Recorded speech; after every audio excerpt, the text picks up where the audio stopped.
Alors l'idée de cette vidéo, c'est de partager l'expérience d'un très gros déménagement. Quand je dis très gros déménagement, c'est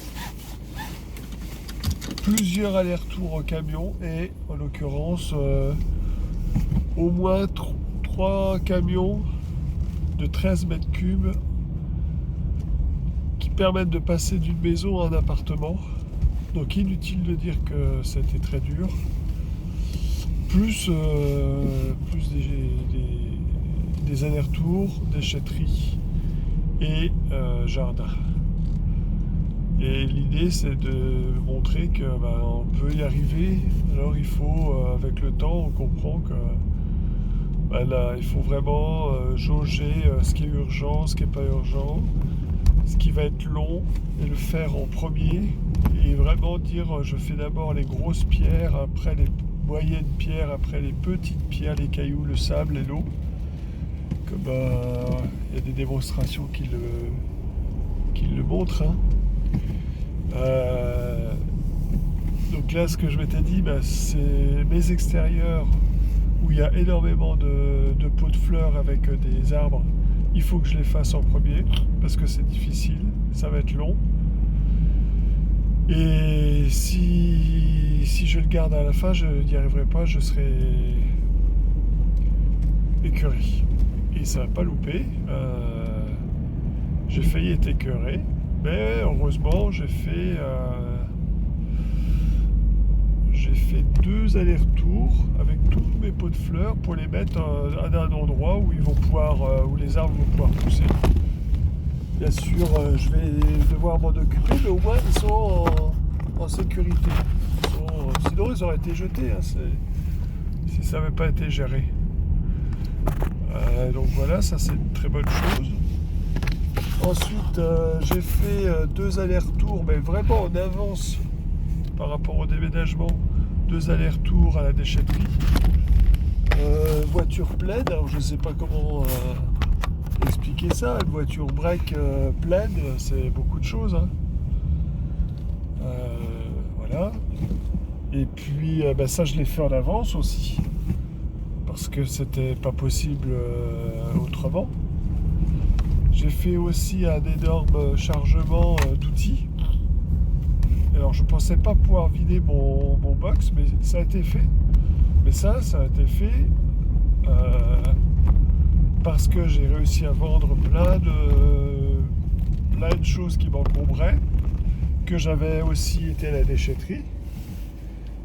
Et aussi des amis m'ont prêté leur garage et c'est stocké aujourd'hui dans le garage, mais ça prend beaucoup moins de place que ce qu'il y avait dans le box, puisque tous les trucs inutiles sont déjà enlevés et vendus. J'avais une énorme étagère en fer, il y avait moyen de monter 30 mètres linéaires d'étagère en fer, ça a été vendu. Pour une bouchée de pain, mais au moins j'ai pas eu à payer quelqu'un pour être transporté, quoi. De temps en temps, il faut faire des sacrifices, et là, j'ai pas arrêté de faire des sacrifices. Il y a plein d'outils qui étaient neufs ou en bon état, qui ont été vendus à un quart du prix, à un dixième du prix, c'est pas grave, ou la moitié prix, mais c'est pas grave, au moins ça m'a libéré l'espace. Et tout ça, quelques temps en arrière, j'aurais pas su le faire parce que je me serais attaché à ce que j'avais, à mes outils, en me disant que ça allait me servir. Puis au final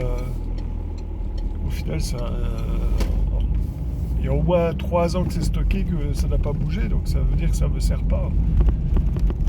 C'est juste ça que ça signifie, quoi. Donc il faut savoir faire la part des choses, et ça, pendant longtemps, j'ai pas su le faire. En disant oui, j'aurai le temps, j'aurai fait un tour, et en fait, ça n'avance pas. Voilà, tout ça pour conclure que il faut essayer d'avoir un plan. C'est pas toujours le meilleur. Je l'avais entendu, mais j'avais jamais vraiment compris. C'est quelqu'un qui m'a dit ça aux échecs, il m'a dit il faut avoir un plan. Au début, le plan il marche pas, ou il est pas très bon. Et puis on l'améliore, et puis on l'améliore, et on l'améliore jusqu'à ce qu'il soit très bon. Eh bien, c'est la vérité, même dans la vie. Les échecs, c'est pas un si mauvais jeu que ça, hein. C'est un apprentissage aussi. Et on peut se perfectionner. Et au final, je suis très satisfait parce que je suis dans les temps, les horaires sont respectés, les gens sont payés aussi pour faire le déménagement. Donc ça suppose d'avoir discuté le prix à l'avance, négocié, et je m'en sors extrêmement bien. Mais c'est pas pour dire ils ont été exploités, ils n'ont pas été exploités. Ils gagnent très bien leur vie sur les 2 jours. Les 2 jours, ouais, tout compris, où ils ont travaillé. Et s'ils n'avaient pas été là, j'aurais pas réussi à le faire. Et tout le monde est content. Voilà, bon, il me reste une étape, c'est l'état des lieux de départ, mais en tout cas, je rends une maison qui était pas propre, où il y avait des lits, des meubles qui ne servaient à rien, qui étaient inutilisables, qui ont été jetés. Et là, je rends quelque chose de clean. Donc je peux être très content de la situation. Voilà, un petit partage. Likez si vous avez aimé et dites si vous voulez d'autres vidéos dans ce style.